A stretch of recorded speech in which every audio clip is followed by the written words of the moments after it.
Good evening, Luang Por, and greetings to everyone. We'll now request for Dhamma talk.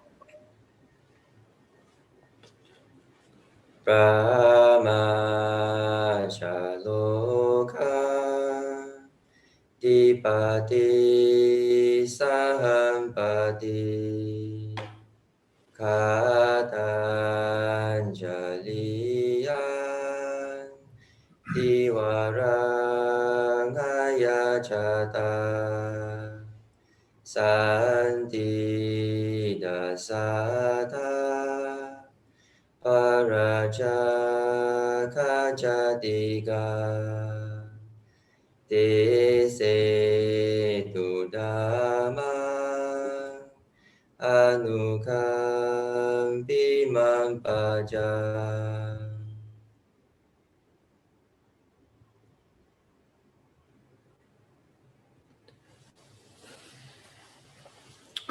Namo tassa bhagavato arahato sama sambuddhassa.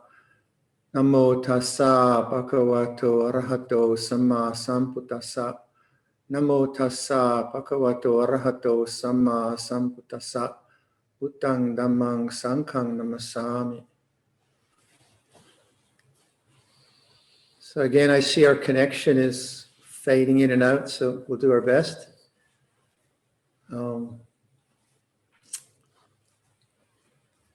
You might wonder, well, what do these guys do for 3 months? Meditating all the time.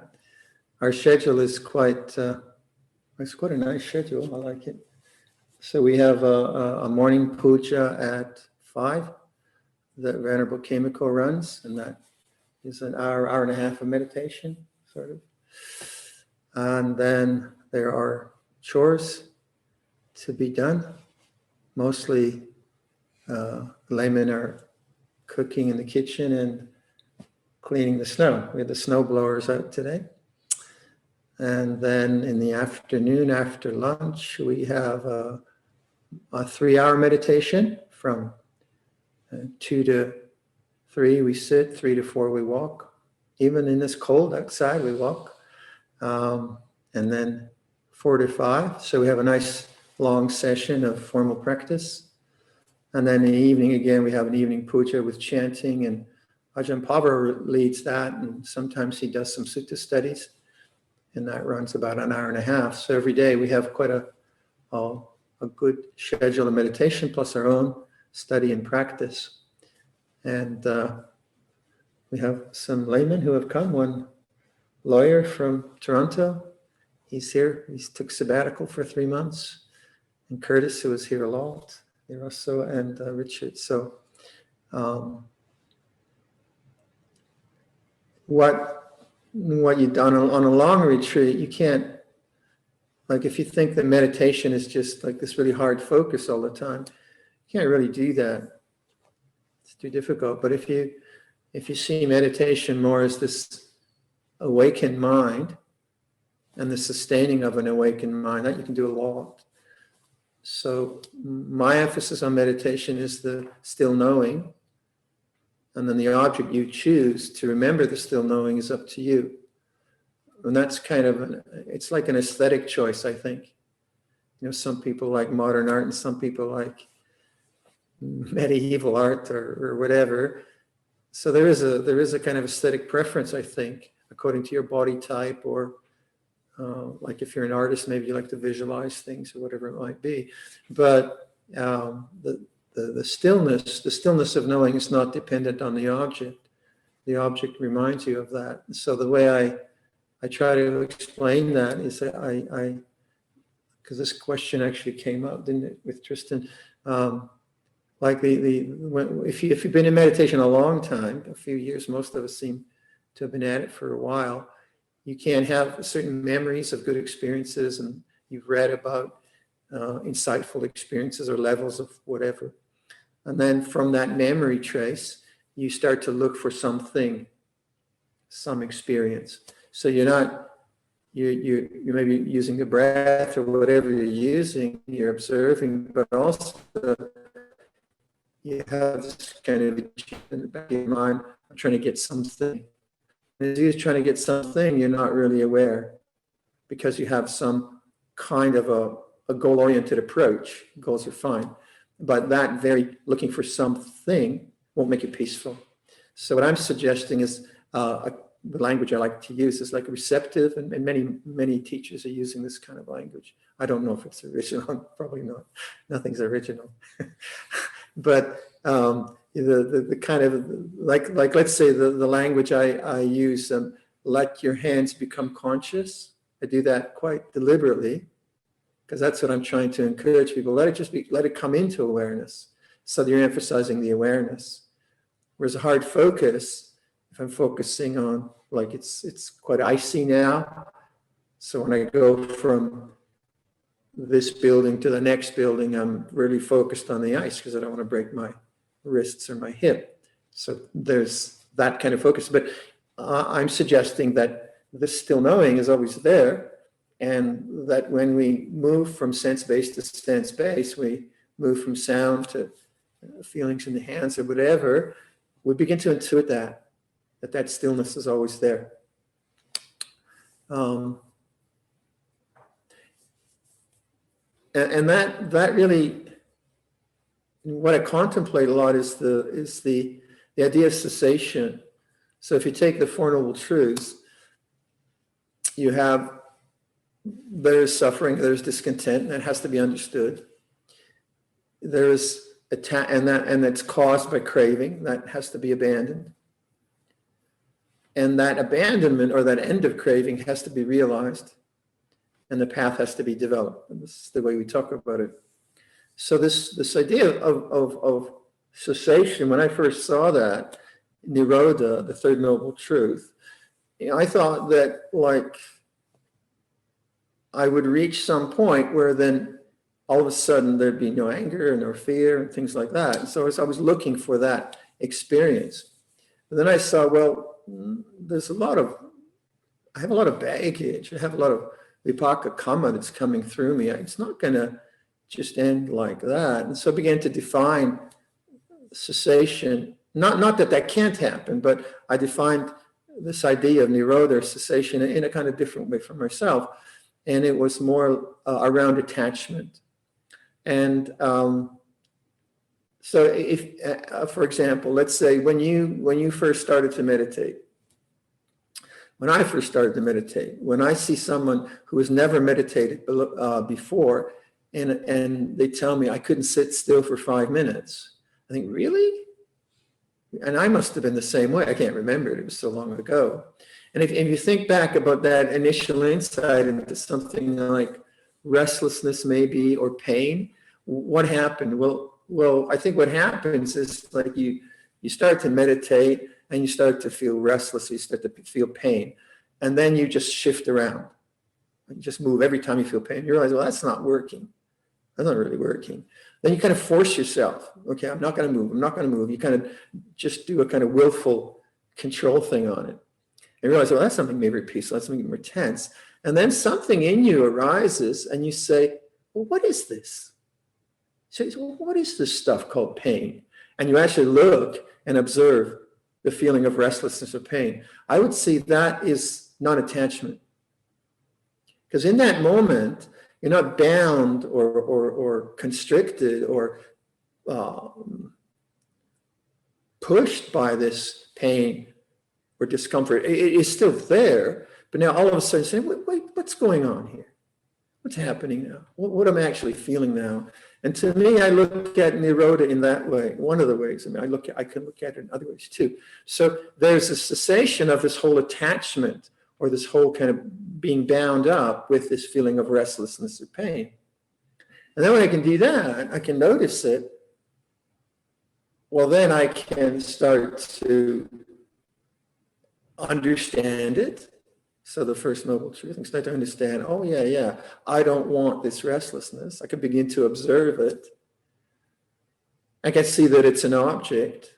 I begin to emphasize awareness, and I begin to be able to be with a body that's somewhat uncomfortable, not hurt it, move when I need to move, but also not move when I don't need to move. I begin to find a posture which I can hold in a still way, which helps in the stillness of mind.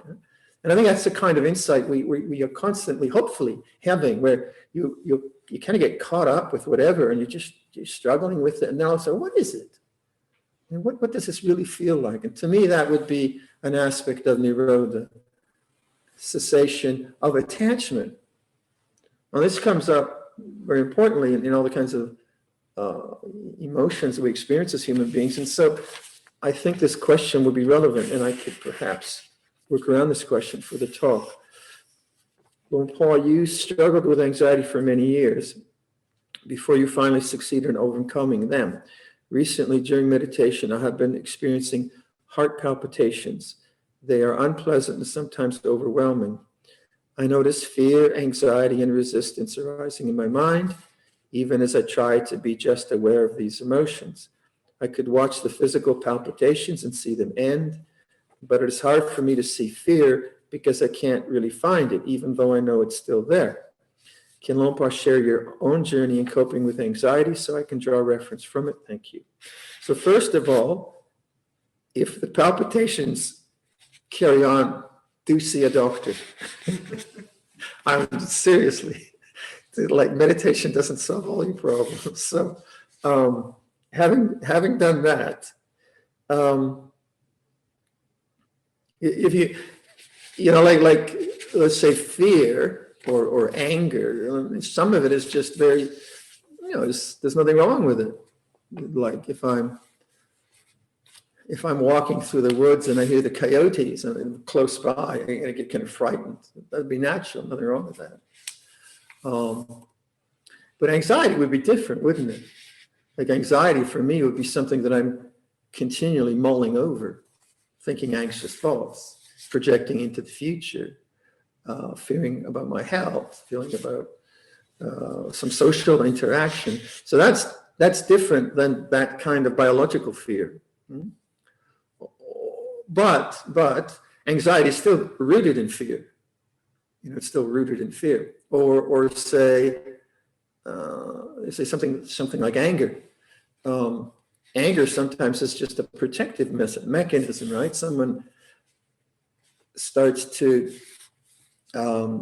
mess with your child, and you can't do that. You get angry at the person so they know they can't mess with your child. To me, that doesn't seem much of a problem. Hatred seems to be a problem. Hatred is something much more insidious, right? It's just going in mind all the time, going through, I'm gonna get some revenge, or I hate that person, I hate this person. That's different. That's for me very, very different. So say like, I was telling Amar Syria an incident I had. It's strange how memory works, but I remember I must have been first year of high school. And all I can remember is there was an older chap, a bit bigger than me, can't remember who it was. And we were walking home in the snow. It was a snowy day. And I kept hassling this guy. I was a complete jerk. And I just kept hassling him, right? He was bigger than me.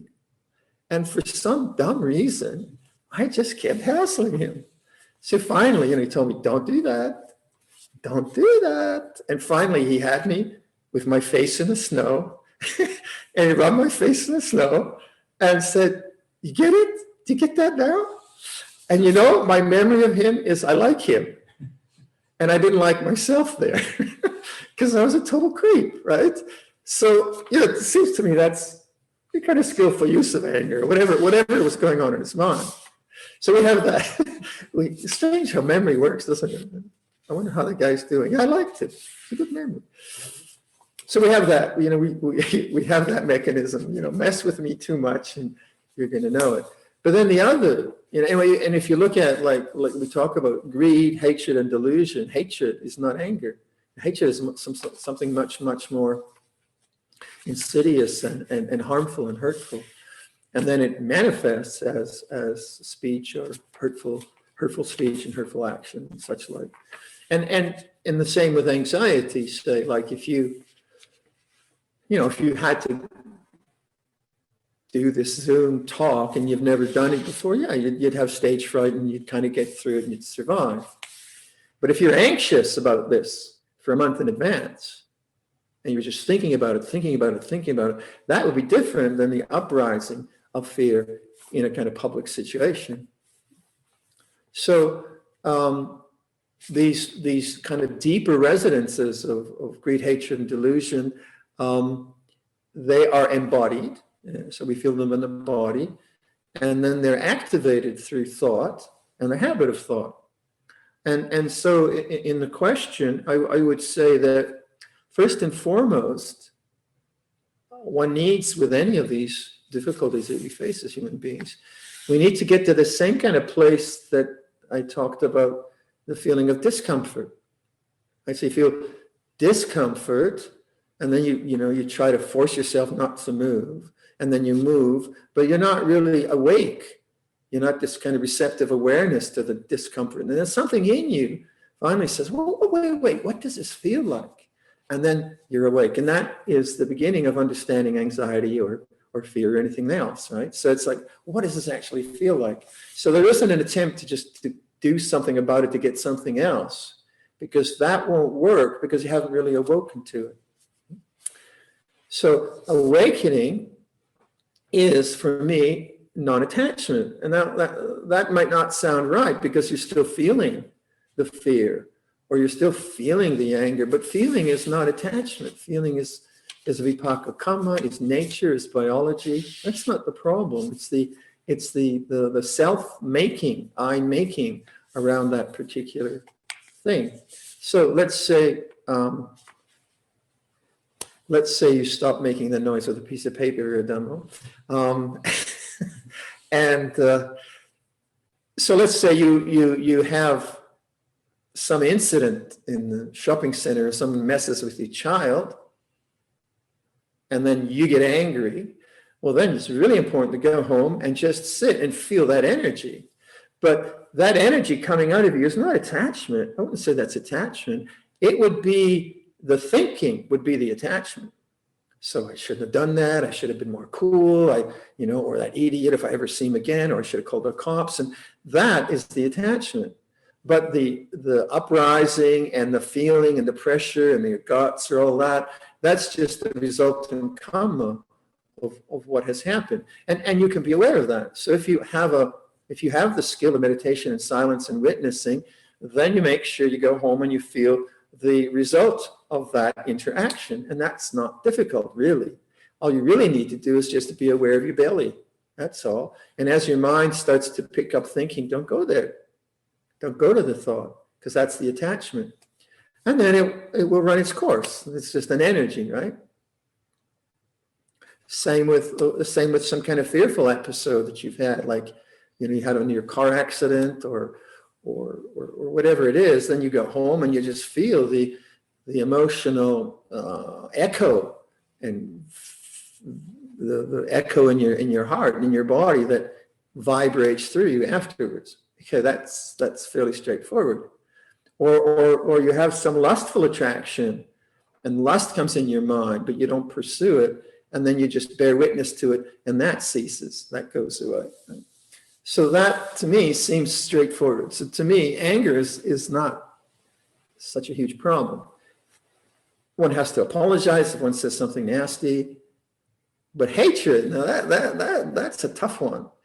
Or revenge or resentment, and then on the fearful side, anxiety and like self-doubt and self-disparagement and feelings of shame. These are much more complicated, aren't they?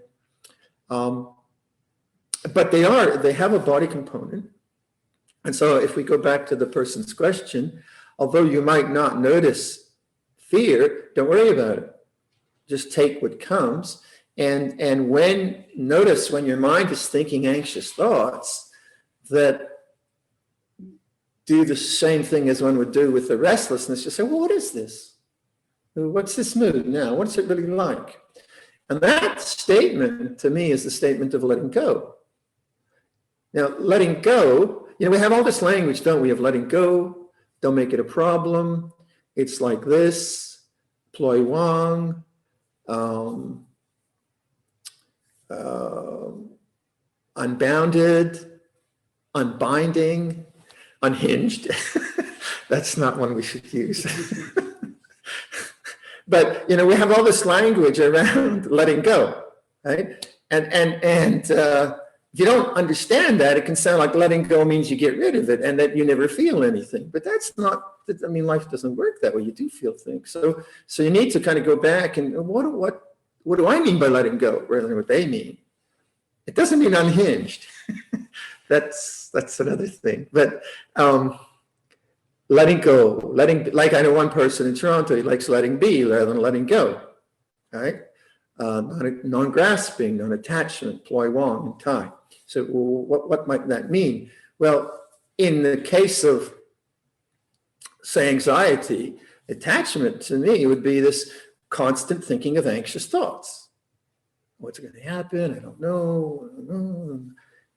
COVID and business is going down the tube, and my kids, are they going to be all right? When's the vaccine coming? My government's hopeless, or whatever you might be thinking. All that thinking is driven not just by good planning, but it's driven by fear, which then becomes anxiety.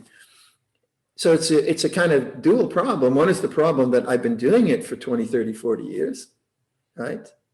Plus the situations are triggering off even more of it. So you have both the triggering of it in the present moment, but also you have this momentum of habit. This we call vipaka kamma, or latent tendencies, different ways of talking about it. So if you think that letting go means that somehow you're just going to let go and you're not going to feel this, well, you're going to be in trouble because it's there. It's there. You don't ask for it. So it has a kind of momentum that gets triggered and comes into you. But then if you look at letting go as being that point of awakening to, if we use Luang Por's statement, it's like this. You see, that's not saying you should feel any particular way. All it's saying is that you're feeling this particular way. And it's letting go. Now, the momentum of the habit might last for an hour or a day or however, who knows? But then the letting go would be the same attitude of, oh, yeah, feels like this, feels like this, feels like this. So you can see that letting go is not just a one-off experience. Somehow, you meditate and then letting go and bang, okay, I can now watch TV or do something interesting. But it's not that way. What it is that the push of these energies and these karmic forces, we need to be vigilant all the time. That's what requires vigilance. But not vigilance in the sense that you won't feel it, vigilance in that you'll fully feel it, but you won't run with a thinking mind. So if you start to do that, say, with this particular example, anxiety, start to do that, then you begin to have more body awareness, just in the nature of it, because you start not to go to the storyline and the narrative. You start to just drop that and say, what is it? And your mind has more space to notice the body. You start to say, oh yeah, look at that tension, or feel that, whatever it is. And then if you're curious, you inquire and you begin to connect the emotion with the body. And you become proficient at going to the body first rather than to the thoughts. That's the proficiency. That's the craft. That's the art. Now, Luang Por used to call it the gentle art of letting go. Well, sometimes it's like hard work. It's not a gentle art. So you have different kind of analogies in Buddhism, don't you? You have the warrior analogy, right? You're going to kill the kilesas. I don't know. That one doesn't work for me anymore. I know I tried it as a young monk. So it's like a battle, right? It's you on some war-torn ridge, and now you are fighting Mara, who's coming at you with all the swords. And so that's the battle imagery, the warrior, the kind of noble warrior. Personally, that doesn't appeal to me. Maybe it did when I was younger. I can't remember. It's not a very appealing analogy. You can see where it's coming from, where it might work. And so another analogy is like an agricultural analogy. You keep sowing the seeds of goodness, sowing the seeds of patience, sowing the seeds of understanding. And you keep sowing those seeds until a beautiful crop begins to appear. I like craft. I like that analogy and art. And I like the idea for myself is, okay, I get the insight. Okay, I understand now how this works. So even though you get the insight, like let's say, I understand now how to be with restlessness of the body. I have just to wake up to it, look at it. What's it like? Even though I have that insight, the habit of an untrained mind is stronger than that particular insight. So I have to kind of repeat that insight, remember that insight, and then train with that insight. And that's why it's a training or a craft. I like that language. And then you take it more as a kind of lovely challenge. So you have your outer world, social responsibilities, and you're trying to live in a way where you're not encouraging any cruelty in the world and living in a way where there's more compassion. You have your social responsibilities, you have your definition of who you are in society, and then you have the inner world, your stream of consciousness. And that's where the craft lies. The craft lies in the outer too, in right speech and right action and right livelihood, but the craft lies in the inner too. And the craft of awakening to what's going on, and then the craft of non-grasping, the craft of nirodha. If you understand that, then you're always in the path in the stream of dharma. If you don't understand that, you're in the stream of ego. And you can see how that understanding can come and go. So maybe I get it around anxiety. I understand, okay, yeah, there is this habit of anxiety. And I've been a part of that, or my mind's been so conditioned by that for many, many years. And then I get the insight, oh, it's not the anxiety, it's the attachment. That's the problem. I get it, yeah. And the attachment comes through thinking, okay, that's the problem. I get it, I understand it. But next day I forget. There I am, I'm just lost in the anxiety again. It's true, isn't it?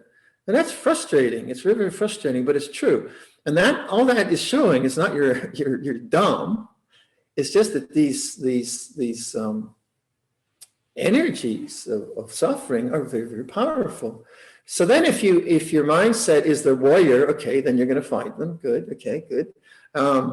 I like the mindset of craft, and then, okay, oh, here it is. All right, how can I develop a non-grasping with this particular outflow right now as it's coming into consciousness, right? So you're no longer, you're engaging with it. You can't, you have no choice, really. You're engaging with it. But now the engagement isn't one of trying to get rid of it or resenting or whatever. It's coming from understanding that the problem is not the emotion, the problem is the attachment. Again and again, and you have to come back to that insight.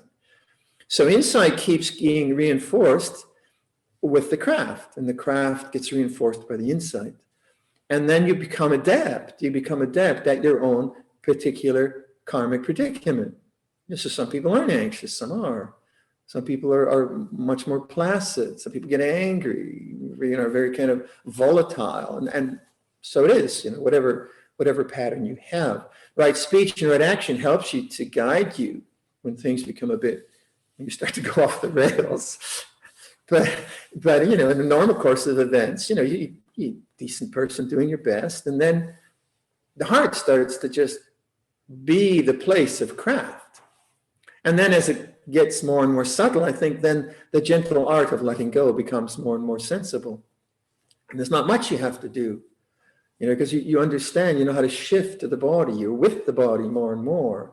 You don't believe in the thinking mind. You don't go there a lot. And you can see that takes training. When I first began, like as a monk, my mind was a horror show.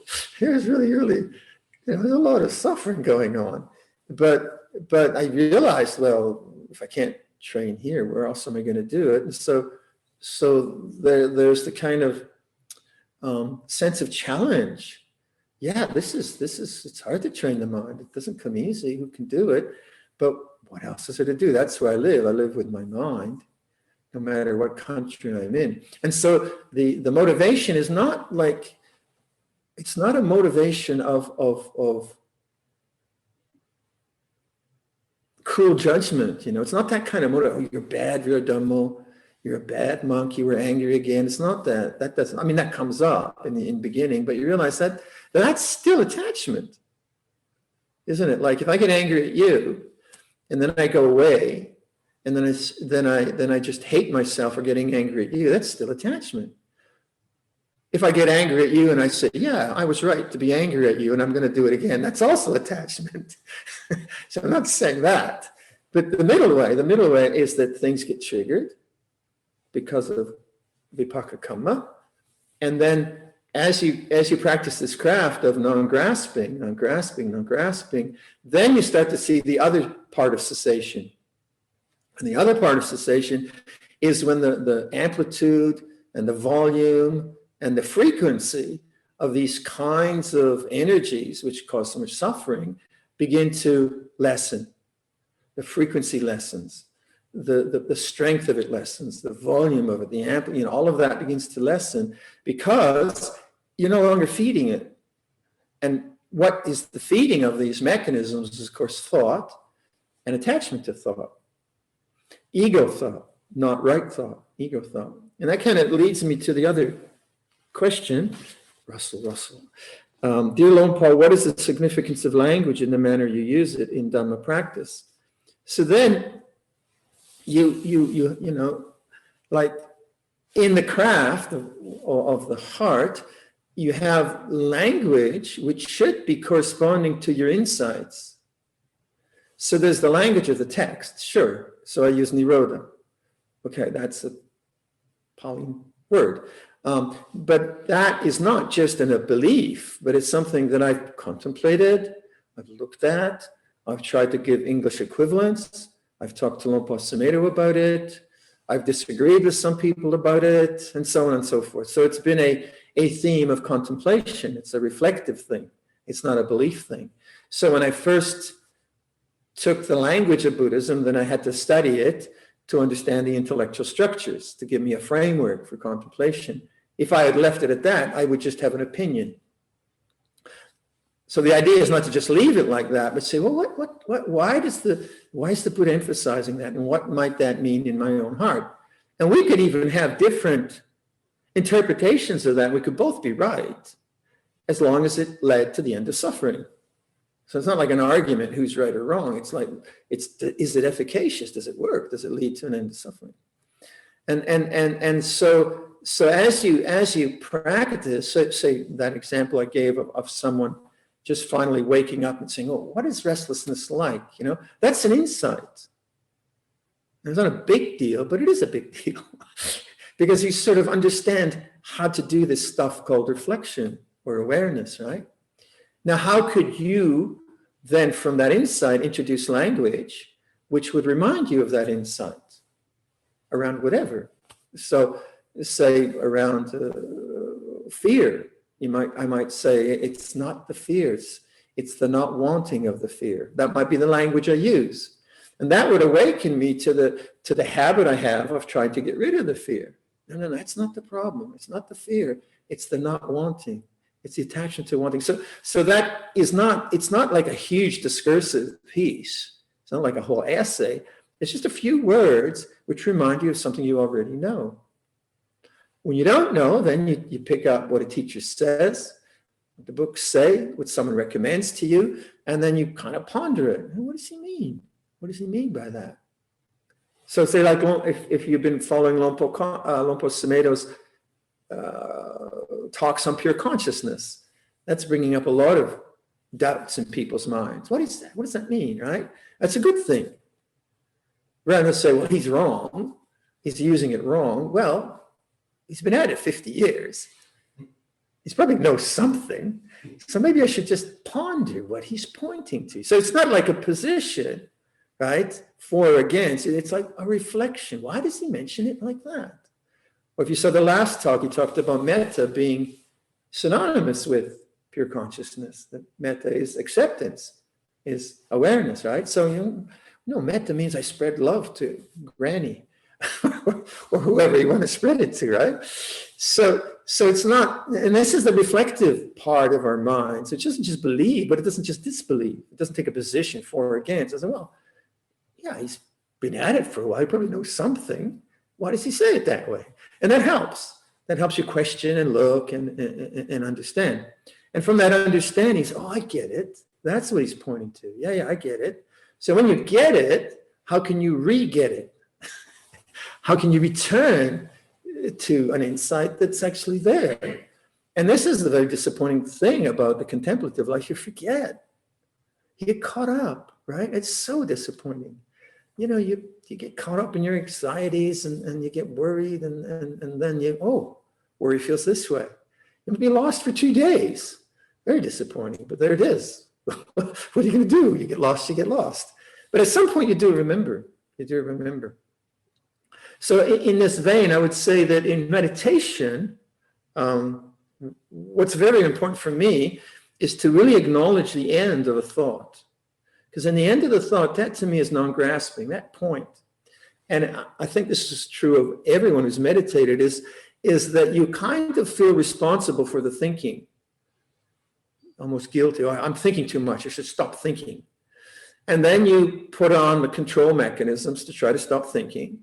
So you focus hard on your object and you hold on to it for a while. And then you're thinking even more. Just totally lost in thought. So you realize, no, wait. And then you start to see, no, thought, actually, if you look at it, the knowing never left.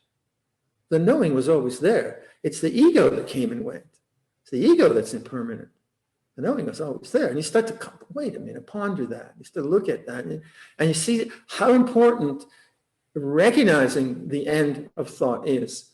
And that's why I think in the Four Noble Truths, in the third Noble Truth, Nirodha, it said that cessation has to be realized. You have to realize that. And so again, I used to think I have to realize the end of suffering. Well, wouldn't be difficult if suffering ended, I know. I'm not stupid. But it's more subtle than that. And the subtlety is you notice the end of a thought. You notice the end of attachment. That does not mean that the stream of consciousness ends. Otherwise, you'd be some kind of, you wouldn't have a brain anymore. You'd be done. It's not that. You know, so stream of consciousness is still operating, but the cessation of the attachment, that's when thought ends. Notice when thought ends. So we keep emphasizing that the gap between thoughts, the space between thoughts, the end of a thought, recognize that. Now, if you're recognizing something, you're not then criticizing yourself for thought, trying to get rid of thought. You haven't recognized. That's a really important, good moment. It's a good moment. So if you recognize, I think that's what the third Noble Truth implies to me. You recognize the end of attachment. Oh, great. This is the third Noble Truth, right? You might still feel anxious. You will still feel the result of having blasted your partner inappropriately or whatever it might be. But now you notice, oh yeah, there's no attachment. It's painful, it's embarrassing, whatever it is, but there's no attachment. And this is a different way than just some kind of idealized model that you don't have any feelings. You do have feelings. We're complicated beings with complicated emotions and physiology and all the rest of it. So realizing the end, right? Realizing what happens? Well, as you realize the end of attachment, then you start to get this other sense of realizing the end of the volume and strength of greed, hatred, delusion. They start to fade away because that's their nature. So the fuel, the upadana, or the attachment, is thinking, wrong thinking. The right thinking from this question then is, how can you come back to non-grasping? What in your patterns of emotions and so on is grasping? And what is non-grasping? And how might you introduce language that would help you to come back to that realization, to that memory? And this isn't a memory like of an experience you're not trying to reproduce a memory. You're trying to return to wisdom or truth or understanding, which is always there. It's not like an experience that you have to construct or manufacture. It's different. So to me, that's that's the idea for me when you're in a stream of Dharma, when you understand non-grasping. Because you can see when you don't understand that, then you're in a stream of ego. Oh, I'm so anxious. What am I going to do about my anxiety? And I don't know, I've got an anxiety problem. Blah, blah, blah, blah, blah. They did this to me, they did that to me, and I'm never going to forgive them. Oh, I'm not forgiving enough. I should have more metta bhavana. I'll do more metta bhavana. But that's all self, right? That's all self. Whereas metta bhavana might be, wow, I'm really suffering. Poor guy. You have compassion for yourself. Oh, that's awakening. Now that's kind of, it's not an ego trip. It's not an ego condition. So that's quite a long talk. I think I'll end it there. Ça suffit. And maybe if there's any questions. Thank you, Luang Por. Let's all say 3 sadhus together.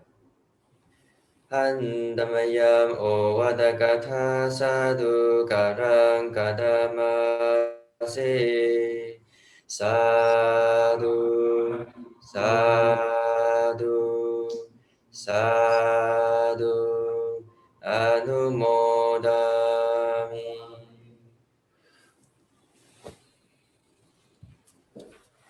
Peter, any other questions have come up? No more questions have come out, but Luang Por, would you allow for direct questions here? Please, yes, please do.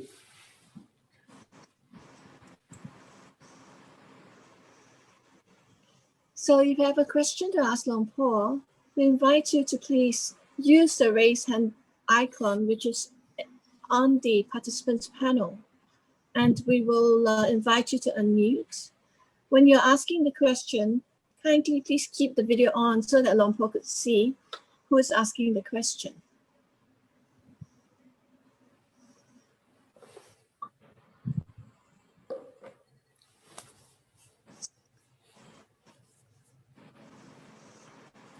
So anyone who would like to ask a question?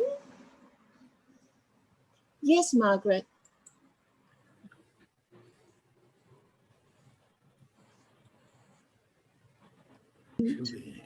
Yes, Ajahn,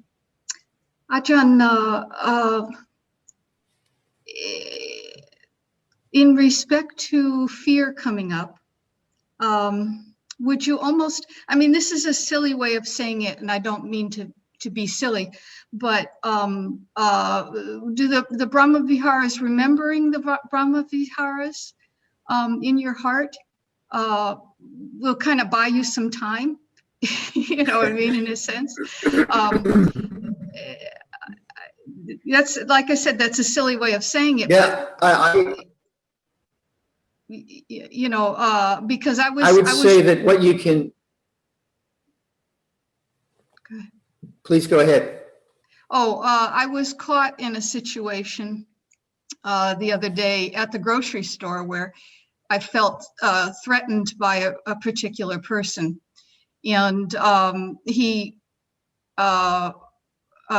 took what I said the wrong way, and you know, my heart started to throb, and I really remember my heart throbbing and wanting the situation to end, but I stuck with it, and you know, it did of course end. But to think about the Brahma Viharas and to think somehow it seems as though that person's vulnerability might, you know, Brahma Viharas might help you to feel that, possibly. I don't know. Yes, if you can have the presence of mind to do that, right? Quite often that's the problem, the overwhelming nature of being threatened brings out something else. But in general, any amount of Brahma Viharas practice you can do in a non-threatening situation is going to make that a stronger element of your stream of consciousness. Yes. Yes, right? You kind of exercise that. And if you do, yes, and strengthen it. So So the stream of consciousness, its predominant mode becomes more and more Brahmaviharas. Yes. And then the others, fear and anger, become more aberrant, right? And then they come up. You've got all this other equipment operating intuitively, where you get better and better at not getting lost in those things. But they sometimes are surprisingly will come out, especially if you're threatened. So also if you can know the Brahmaviharas in their bodily components. So if you spend a lot of time coming down to the heart chakra and smiling, this sounds silly too, but it does work.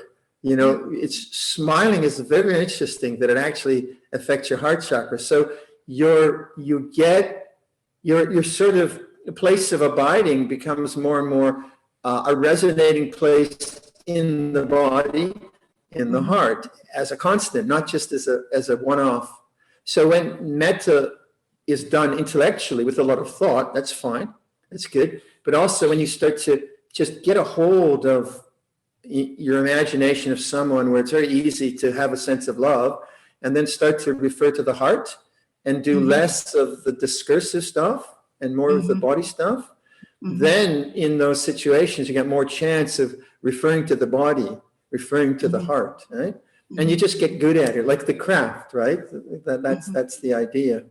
And then the others, like beauty, mudita, bringing that into consciousness too. So all the Brahmaviharas are kind of encouraged, and the heart becomes more and more a profound part of stream of consciousness. Yes. So you're better able to kind of redirect yourself. Yes. Yeah. And also you can take the onslaught through the body rather than going into the defensive head. Yeah, very good. Yeah. Not always, but you get better and better at it. And then when you blow it, you start again. That's right. Thank you. Okay, Margaret. Can I now please invite Rajinder? Rajinder, can you please mute yourself?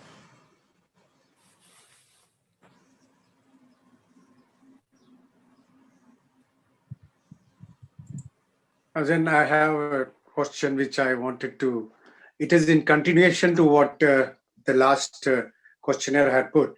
There are circumstances when the environment or the surroundings there where you are living have a lot of venom, lot of anger spread in the society, and you don't approve of it, and you get unnecessarily very emotional about it, that why is it happening, and you are not able to do anything because you are not part of the system which can control the things. But as a citizen, you feel bad about things, and you cannot think positive at that particular time when such things happen, and you are not able to do anything also. So that creates some sort of emotional upsurge which disturbs internally quite a lot. Right. So that is a big problem. So and what's the question around that? The question is that how to get rid of it. Well, you could live in a cave, but you'd probably still be angry at something. You could watch less news. So if you're a news junkie and you're becoming more and more irate, you got to question yourself, why are you doing this to yourself? Because it seems masochistic, right? So there is something in us which is terribly interested in the horror of the world. We're terribly interested in horrible presidents and people like that. and we're fascinated by violence, and so our minds are attracted to that, oddly enough, even though it's very, very upsetting. So part of it really is sense restraint.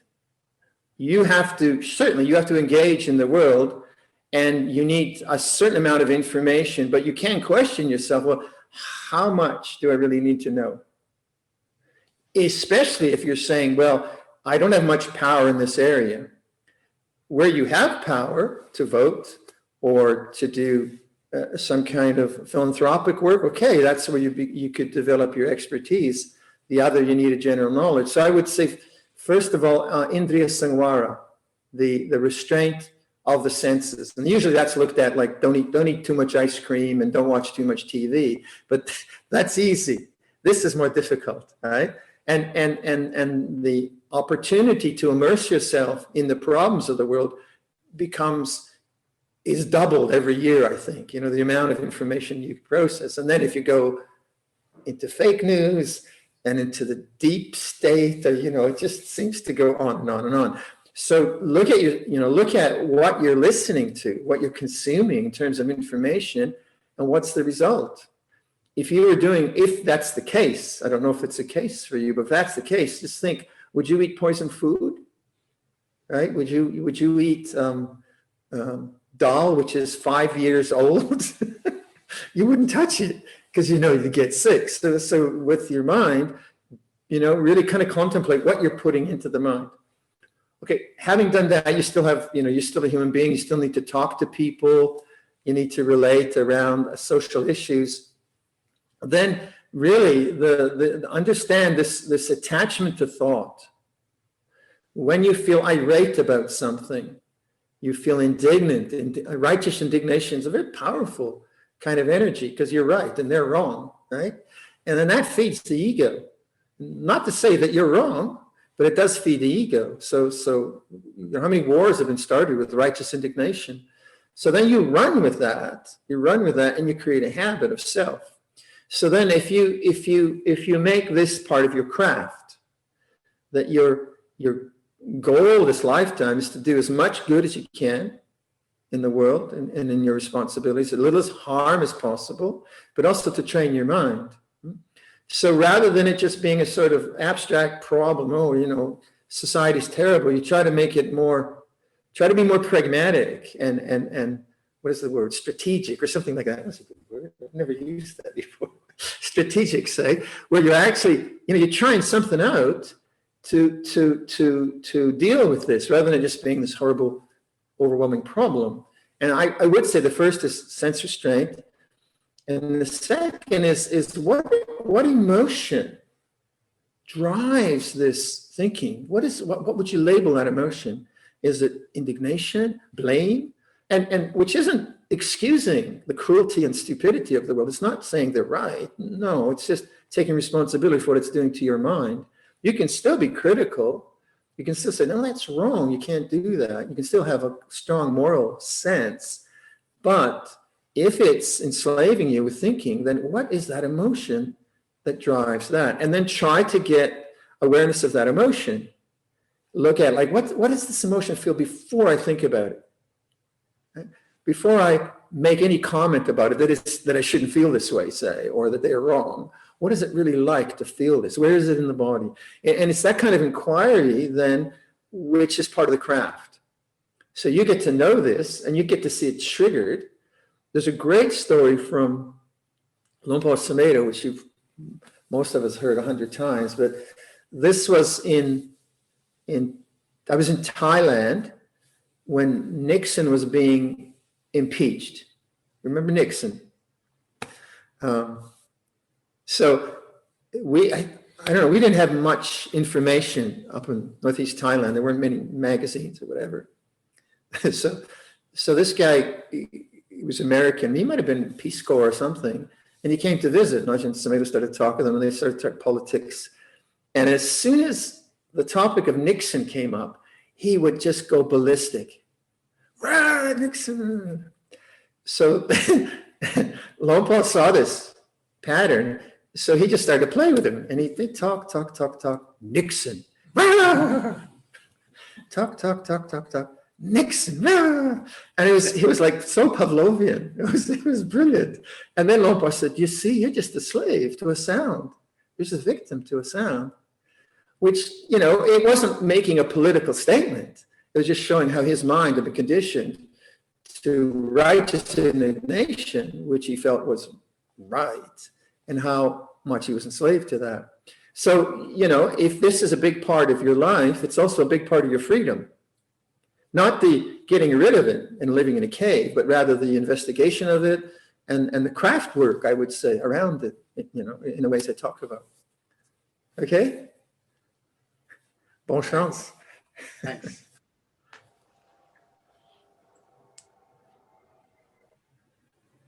Any others? Yeah, there are two more, Luang Por. Okay, Bita. Okay, can I please invite Zen, please, from Malaysia to unmute? Morning, Luang Por. It's been a while since the last retreat in Cameron. Good Cameron, morning. How are you? Yeah, doing great. All right. Okay. Yeah, I think this question is typical for the youth. I think I need to seek your wisdom on it. So I encountered this situation. My friend is a she. She has been in a relationship for 2 years. So apparently she get cheated. She found out she get cheated. The boyfriend admitted. And of course... Say that again, please. A little more slowly. Okay, there's a female friend of mine. She has been in a relationship with this boy for 2 years. All right. And then after that, she found out the boyfriend has been cheating on her. All right. The boy admitted. And of course, my friend was very angry. She was very angry and she wanted revenge. And at the same time, she also wants him to come back. All right. So, of course, she came to us asking us, you know, what do we thought and everything. She wants to revenge. A very strong word. She wants to destroy him was a very strong word. So I didn't know what much to say. I don't encourage revenge, but it's a bit hard for me to be the good guy because I never be in that shoe. And I cannot also say that you're already attached, you know. I think that will make her even mad. So what advice will you give for young people? I mean, those who are not in Dharma, to have some layman messages so that they can overcome this kind of hurdle a bit easier. Thank you, Luang Por. Right. That's why I became a monk. Well, let me try to answer. I'm not a professional in this area, but I give it a go. Well, first of all, when you're talking with another person, you have to see how reflective they are, right? So sometimes they're not in a reflective mood and they just need to vent for a while. So then you tell this person to keep the first precept. Right. Don't kill. Right. So you're kind of just seeing what this person can receive. So first of all, you're a listener, not a fixer. Right. And in the listening, you start to develop trust. The person sees that you're not just, you're too attached or you're doing some kind of Buddhist line on her, but you're actually a friend who's listening to her suffering. So by listening to her suffering, then you try to have her talk about her suffering, not in a blaming way, but you start to say, wow, that's really horrible feeling. Are you able to sleep at night? And what you're trying to guide her into the First Noble Truth. And the way you're guiding her is asking her what it feels like to suffer. Now, she'll just want to go and strangle the boyfriend and, cancel him all over the universe or whatever people do, right? And you're listening to some of that, so she's got a vent, but then you're trying to, in dialogue, you're trying to get her to be more aware of her suffering in a friendly way, not in a, you shouldn't be attacked, not that kind of nonsense. So you're not trying to fix it.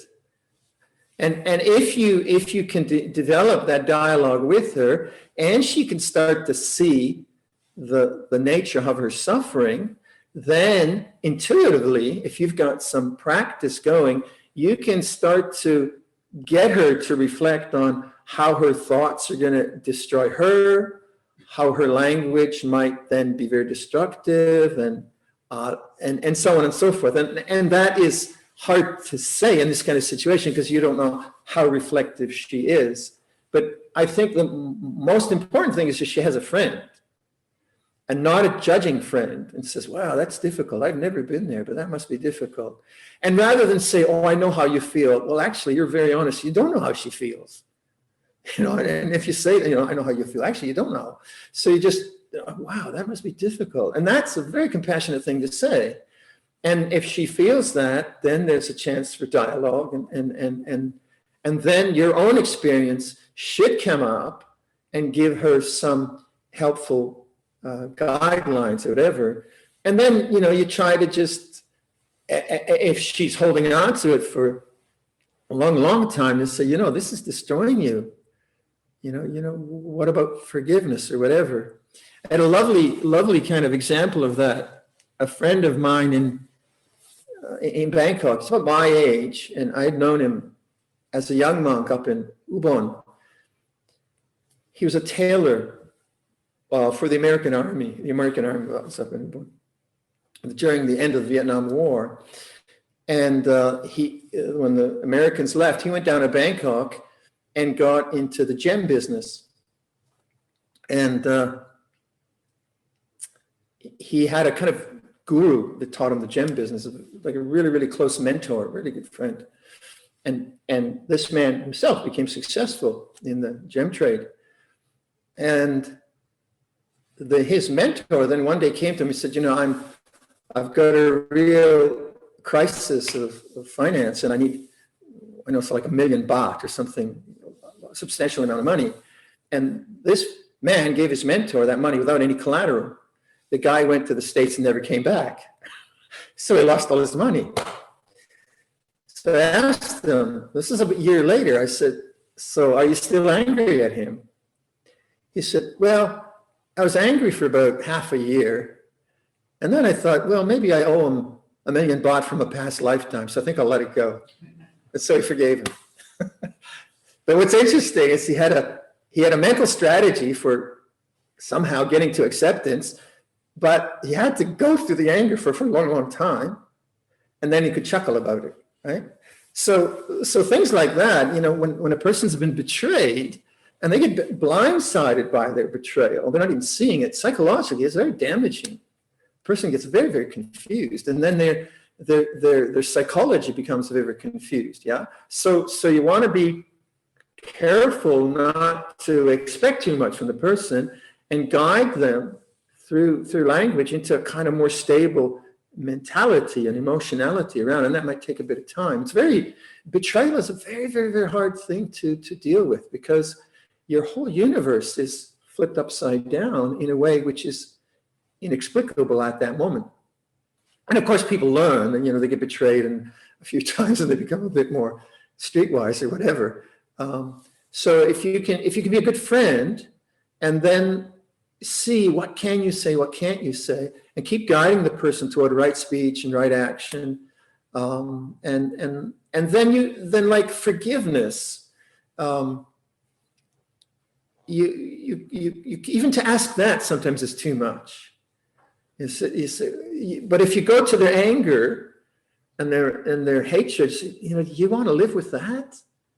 Do you want that to be your mentality or emotion? Don't you want to let go of that? And you kind of persuade them towards that. And then forgiveness comes eventually by itself. All right? Good luck. Right, we have one last question from Living, please. Okay. Luang Por. Namaste. Hello. Thank you, Luang Por, for the talk. Okay, my question here is, I have someone that dear to me, and we see each other every day. So I can see that I still have attachment to the person. So whenever he did something that trigger me, I will get angry. So what I did is I don't know, I automatically have a self-defense that I don't want to let my heart to be hurt. So I have a self-defense that, okay, don't talk to this person so much. I thought that is upekkha, but I don't talk to him unless he talk to me. So is that right? But at the same time, I also try to radiate metta to this person because he's someone that close to me. So I'm in a dilemma that, okay, I want to self-defense, that at the same time I want to wish him well, but it sounds like it doesn't really work. And at the same time I want to practice upekkha. So I'm now in a confused state. What should I do to lessen my suffering? Thank you, Luang Por, for the advice. If you have, please. So, the best place you can work on these kinds of problems is after the triggering in your own meditation space, right? Because when you're with a person, then sometimes it's overwhelming. So in the space of your own meditation cushion, after something's been triggered, try to get to a sense of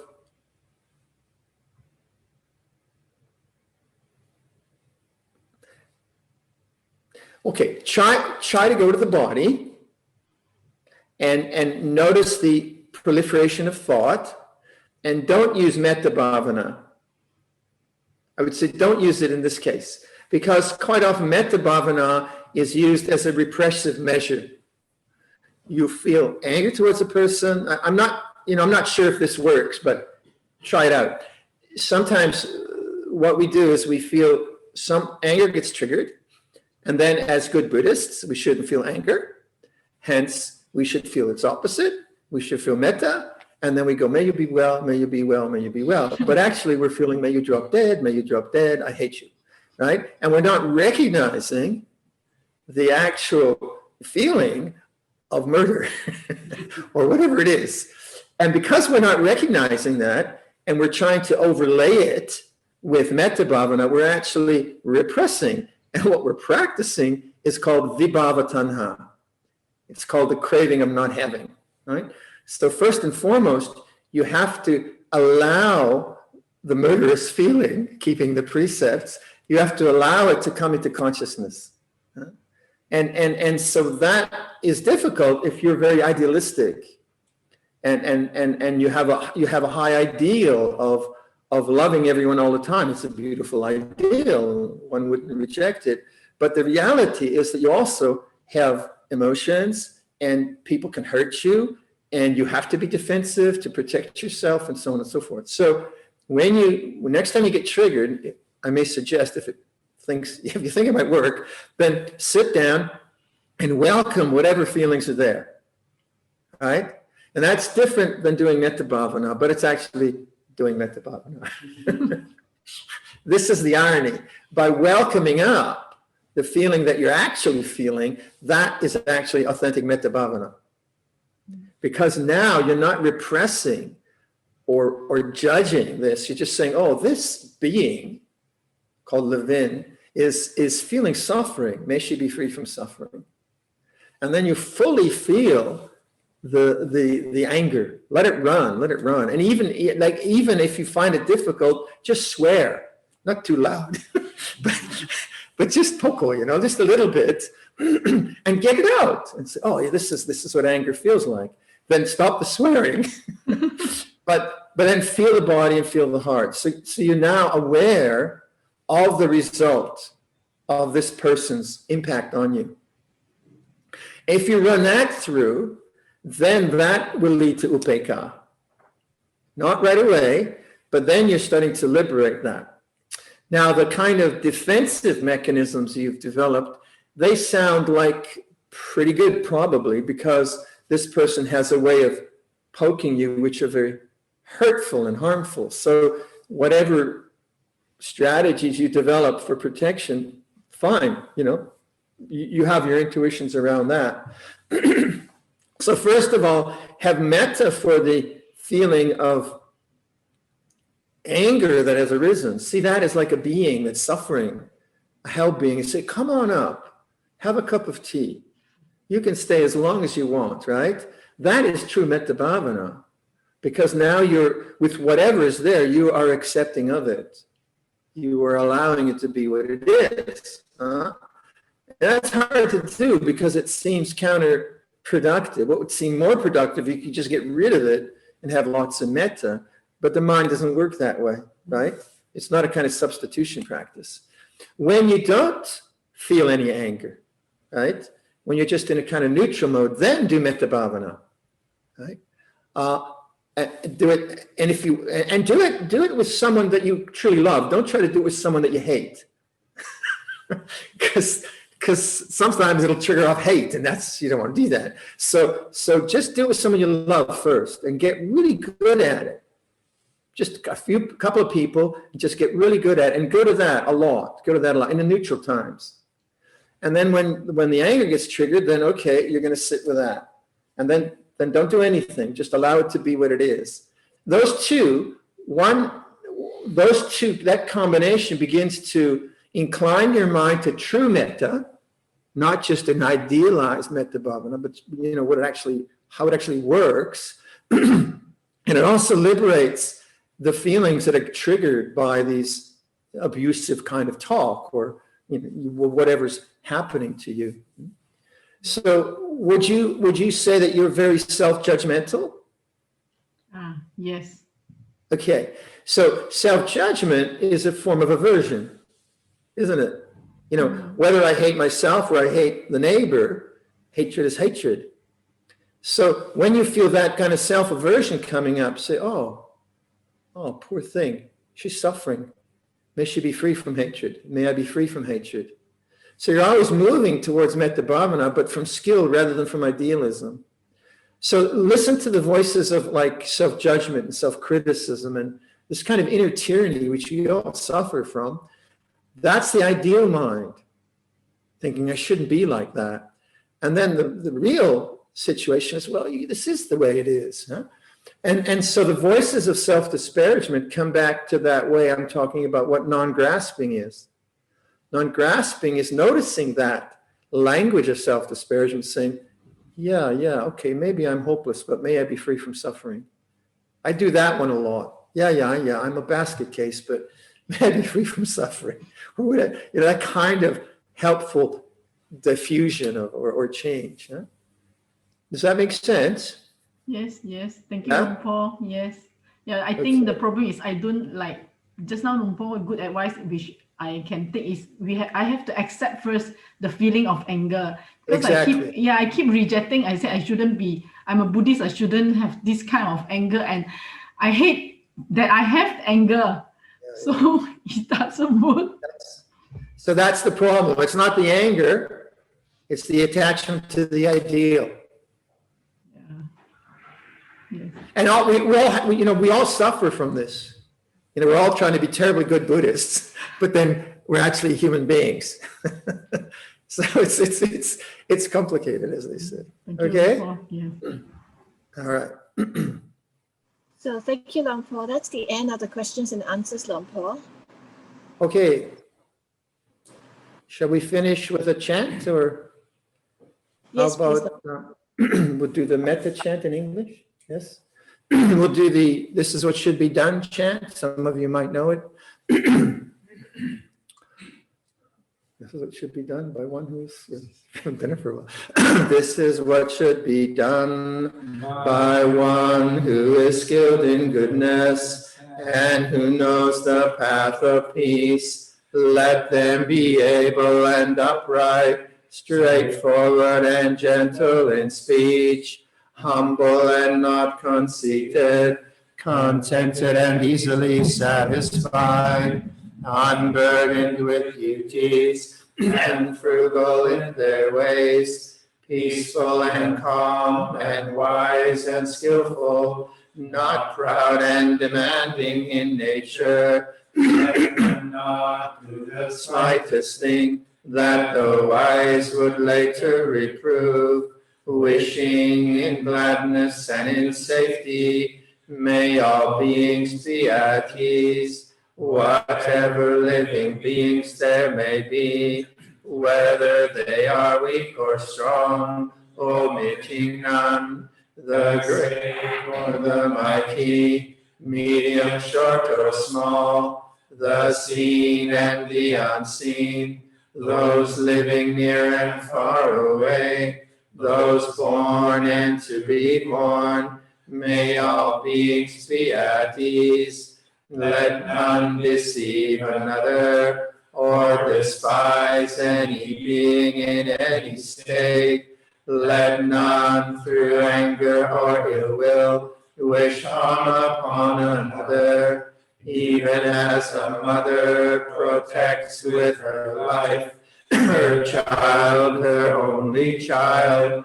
So with a boundless heart should one cherish all living beings, radiating kindness over the entire world, spreading upwards to the skies and downwards to the depths, outwards and unbounded, free from hatred and ill will, whether standing or walking, seated or lying down, free from drowsiness. One should sustain this recollection. This is said to be the sublime abiding, by not holding to fixed views, the pure-hearted one, having clarity of vision, being free from all sense desires, is not born again into this world.